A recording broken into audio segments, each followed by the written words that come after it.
ইতিমধ্যেই শুরু হয়ে গিয়েছে দুর্গাপুর ক্লাব সমন্বয়ের স্পোর্টস কার্নিভাল।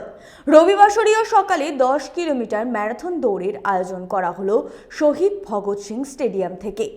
যুব দিবসকে সামনে রেখে ম্যারাথন দৌড় প্রতিযোগিতায় উপস্থিত ভারতীয় ফুটবলার বাইচুং ভুটিয়া সহ অন্যান্যরা।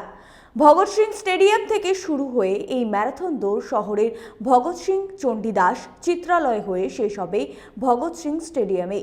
দুই বর্ধমান সহ পার্শ্ববর্তী জেলা ও রাজ্যের বাইরে থেকে বহু পুরুষ ও মহিলা মিলিয়ে 1447 জন প্রতিযোগী এই ম্যারাথন দৌড় প্রতিযোগিতায় অংশ নেন। Swami Vivekananda birthday, and today is also, I think, National Youth Day. এই জন্য I think দুর্গাপুর ক্লাব সমন্বয়ে এই ম্যারাথনটা যে অর্গানাইজ করেছে অনেক ভালো, because it's a great initiative. I think it's important.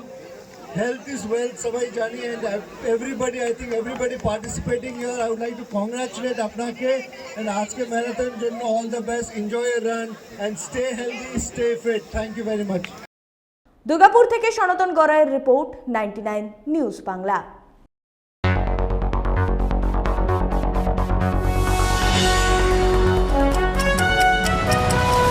আপনারা দেখছেন 99 নিউজ বাংলা। বদলাবো আমরা।